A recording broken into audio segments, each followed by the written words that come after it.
iRacing Arcade has been attracting attention as a project that seeks to translate the tradition of realism of iRacing into something much more accessible and relaxed.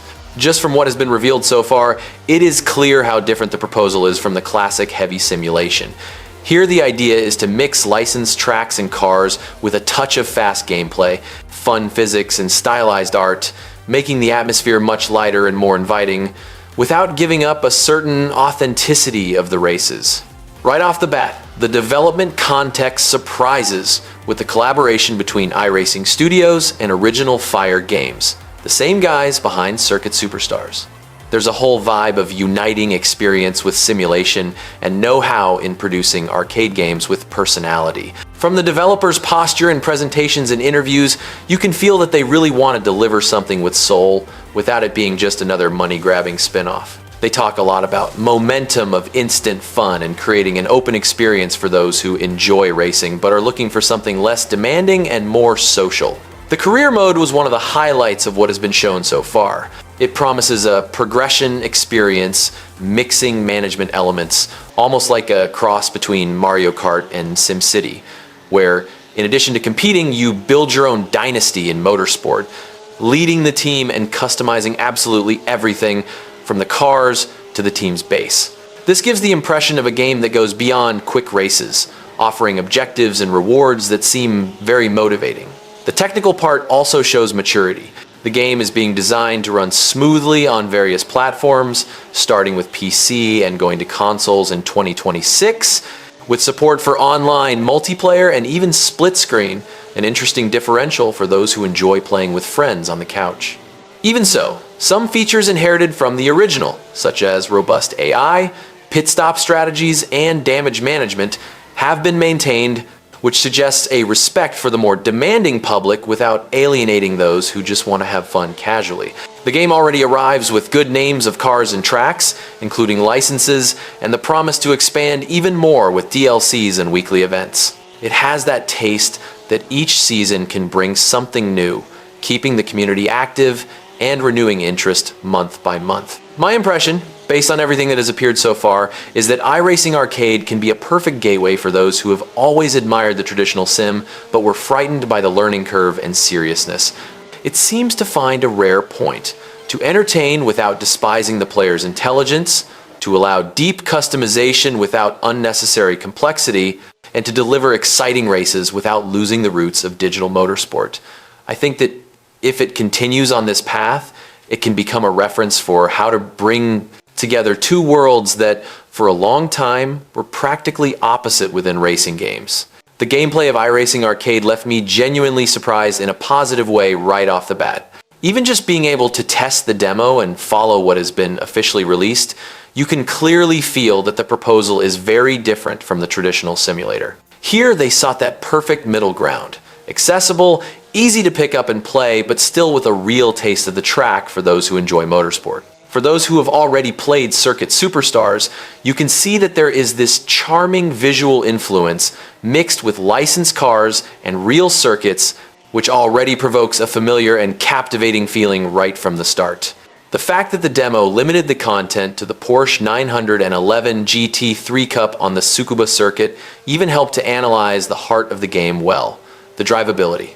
The car responds easily to the command, and this invites anyone to accelerate without fear, but it has its nuances. You can turn without difficulty, but controlling the accelerator requires good rhythm, especially in the final laps when tires and fuel come into play. Collisions happen in a fun way, without punishing excessively, and even the tire wear and fuel indicator appear to give that subtle touch of strategy that escapes the basic arcade. The artificial intelligence is interesting. It's not perfect, but it also doesn't look like that bumper car AI. The bots make mistakes, fight for position realistically, and even manage to put pressure if you increase the difficulty. This makes each race minimally unpredictable, and even in the initial phases I already felt tense moments dealing with overtaking and disputes outside the crashes that happen in the arcade style on purpose or not. Visually, iRacing Arcade gets the atmosphere right. The cars are beautiful, the Tsukuba track is recognizable and has that care in the colors and environments without seeming exaggerated. No glitches or performance drops, at least in the demo. Everything runs smoothly as expected from a careful production. This cute but serious art direction makes the game inviting for those who look from the outside while maintaining a competitive character in the background.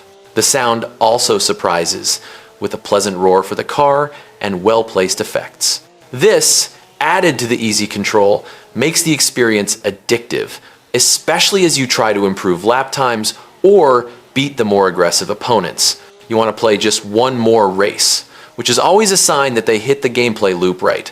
And if they really expand the content with other cars, circuits, and modes for the final version, the potential increases a lot. The highlight for me is the feeling of progress. Even playing casually, I noticed improvements over the various attempts with increasingly faster laps. But there comes a time when you hit your limit and then you start looking for ways to refine each curve, each exit. This search for the perfect time is especially addictive and would be even better if they included hot lap modes or online leaderboards at launch. Everyone will want to show that they are good, especially if there is a ranking against the crowd and friends. In the end, iRacing Arcade promises to fill a gap. It's perfect for relaxing without losing that base of competition and strategy typical of racing. Even without being a pure simulator, it takes the best of both worlds. Real challenge on the track and accessibility of the arcade, making the races enjoyable from the beginner driver to the veteran wanting to relax.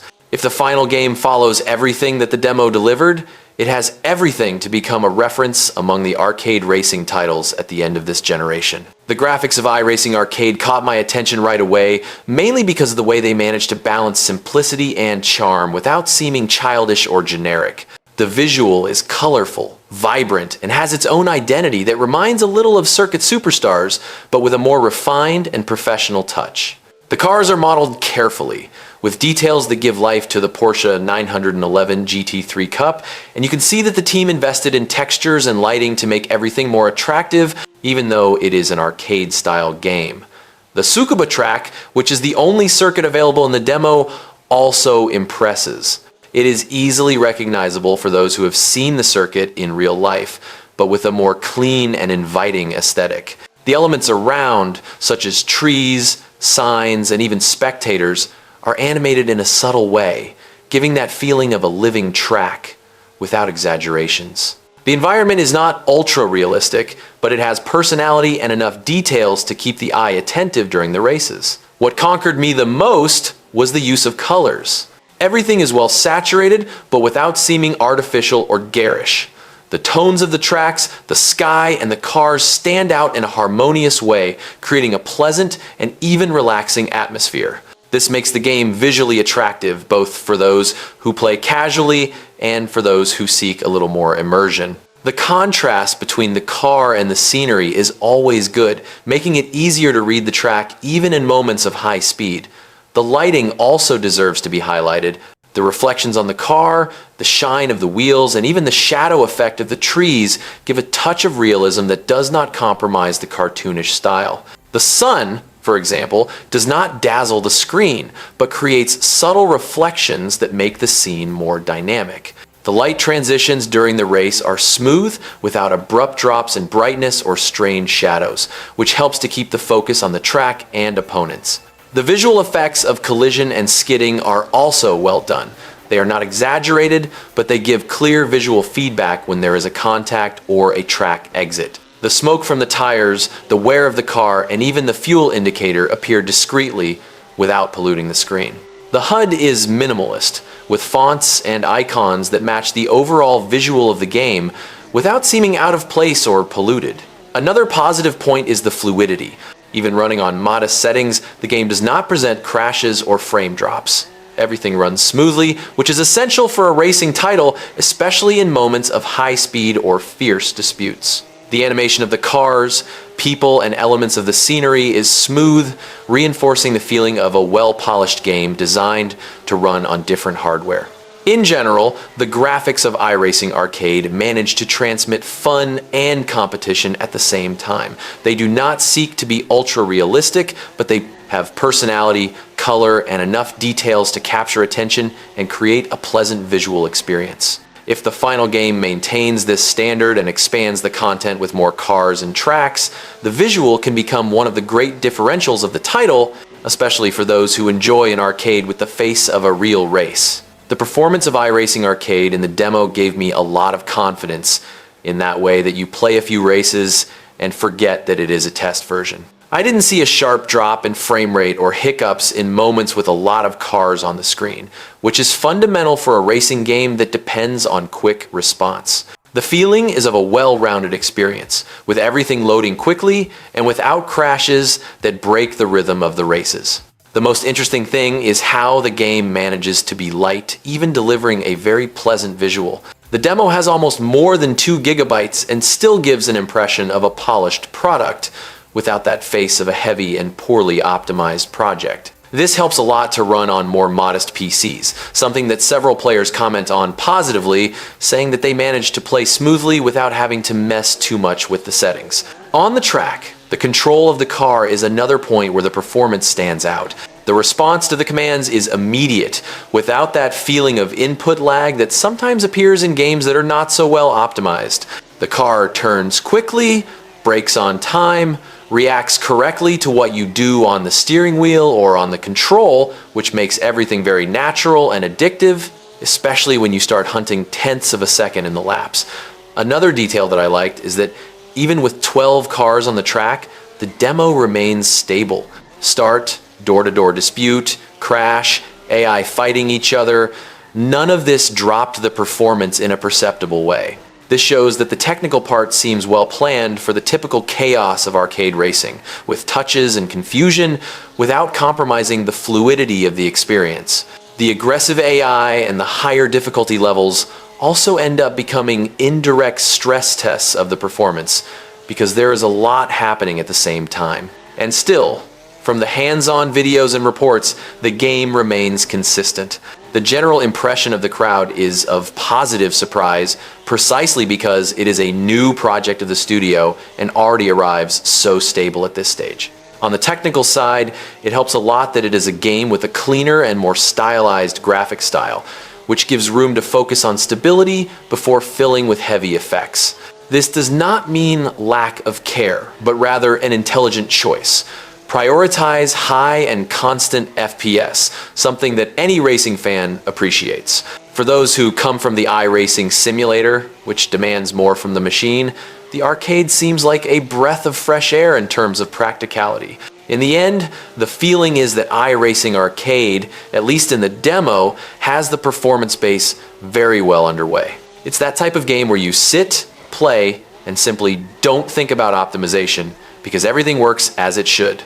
If in the final version they maintain this stability, add more tracks, cars, and modes without messing up the performance, it has everything to be a very comfortable title to play both casually and in long sessions of just one more race. iRacing Arcade seems like one of those games that are worth the day one if you really enjoy racing and have already seen yourself replaying the demo several times. The gameplay, graphics, and performance base is solid, the game is addictive, and the proposal of accessible racing with a touch of simulation was very clear. As the launch already arrives with career mode, licensed races, and a progress structure with several championships, it does not seem like that type of game that lands naked of content. On the other hand, if you are the more cautious type with money, you can argue that it makes sense to wait a few weeks after the launch.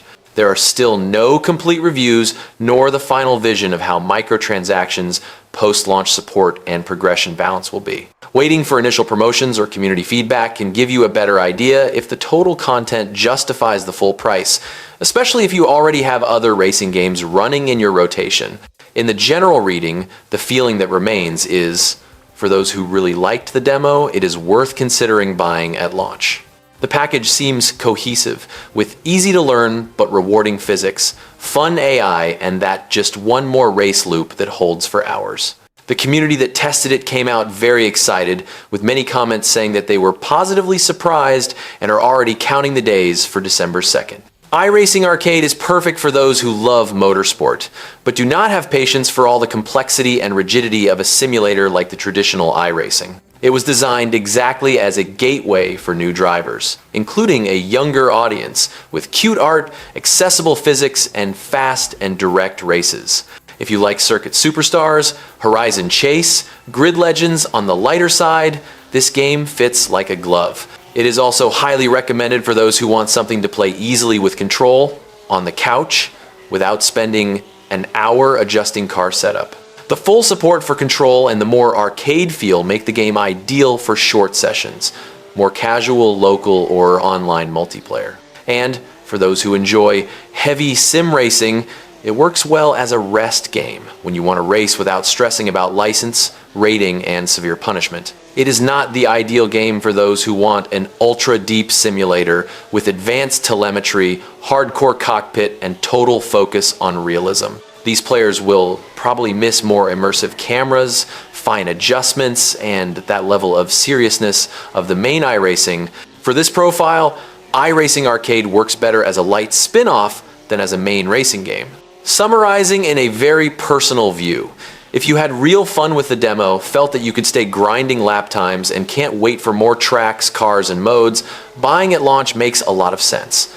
Now, if your curiosity is more moderate, you only found it nice, and have doubts about price versus content, I would wait for the first complete reviews and, who knows, an initial promotion. In any case, the game is clearly indicated for those who like accessible, stylized, and well-polished racing, especially those who want a gateway or a casual refuge within the world of sim racing. See how hard this is on the worst difficulty.